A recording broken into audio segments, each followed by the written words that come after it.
Hey, what's cooking, people? Wanted to bring you some thoughts that I've had on some recent hot topics that have grabbed my attention to warrant a video. So yeah, let's get started. ARMS, I think, is looking to be like my new Power Stone, coming fresh off the Japanese Twitter page, which I'll post a link for in the description below. A screenshot of one of the stages to me looks absolutely awesome in design. Bright, colorful, and eye-catching.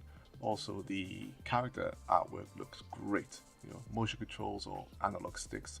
I think this is going to be a great fighting game with plenty of skill levels and something Nintendo needs if it's going to start charging for its online. They'll need many of their games online as well. So yeah, you can't just rely on third parties. So ARMS, I think, is looking brilliant just based off the screenshots alone, and I cannot wait for that game to come out in June. Jumping onto the SNES Mini news that we've been hearing about. When I say news, more rumors.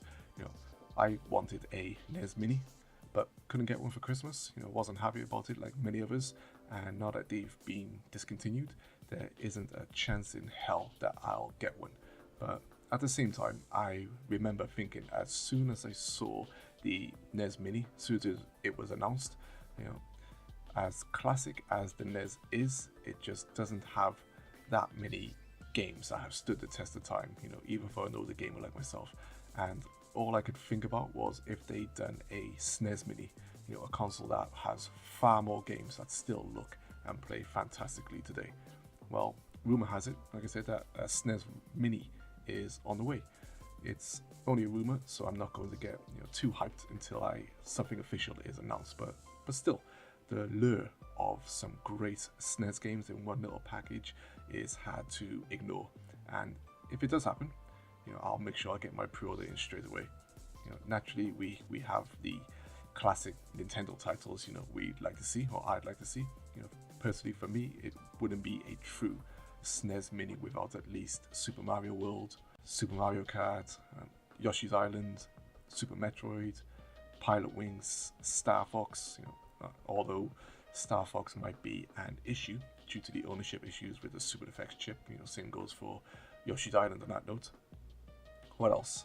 The Legend of Zelda: Link to the Past, and the Donkey Kong Country trilogy. Just a few games off the top of my head. But the SNES wasn't just about first-party games. Some of its best games were from third parties as well. Many of which I'd love to see on a SNES Mini. Games like Final Fantasy VI, Chrono Trigger, Secret of Mana, Terranigma, Street Fighter 2, which would be a bit strange since we're getting Street Fighter on the Switch, but still Street Fighter 2 on the SNES Mini, Sunset Riders, Turtles in Time, Bomberman 2, etc., etc. So many classic games on the SNES. That getting them into a bundle of 30 or below would be a challenge, I feel, but certainly not impossible.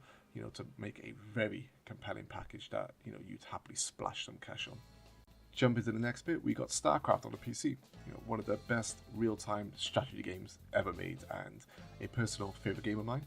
The original Starcraft, along with its awesome expansion pack Brood Wars, is now free on PC, courtesy of Blizzard. No strings attached. Jump onto the Blizzard store and download that sucker.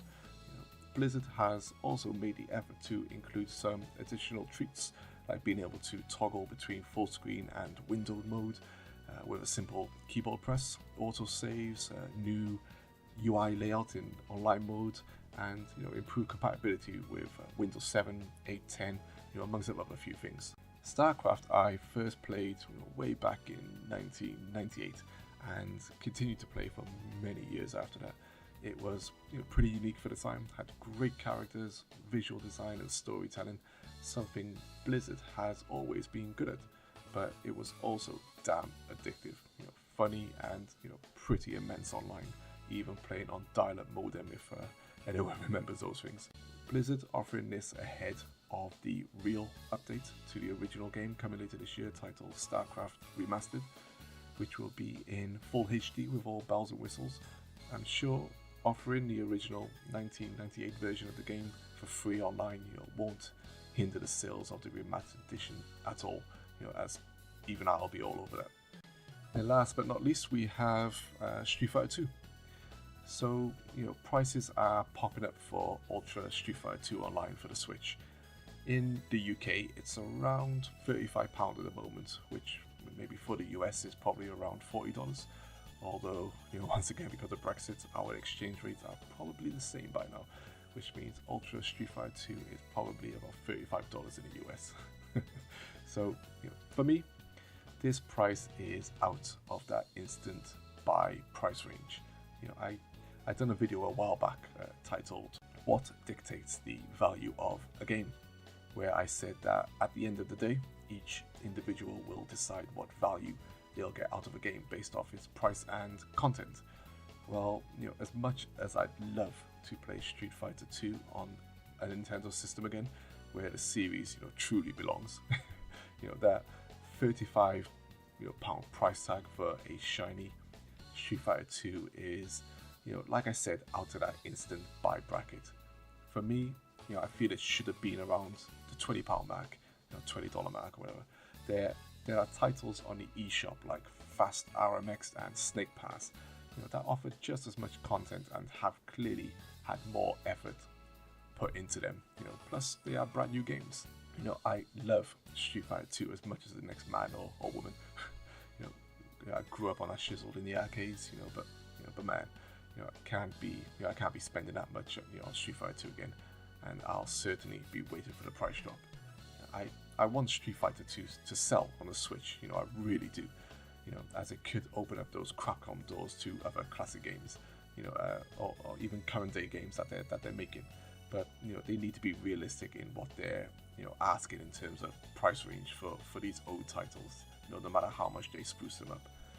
Anyway, just thought I'd touch upon a few things that have caught my eye recently. What are your thoughts? Are you getting more excited about ARMS like me?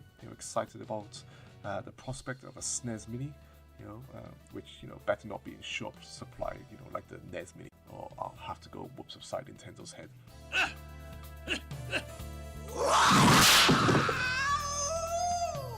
And are you a fan of the original Starcraft like me, or interested in downloading the free version, fan or not? Or what are your thoughts on the price for Street Fighter? Too much? Just about right? As always, thanks for listening, and I very much look forward to your comments below. Peace.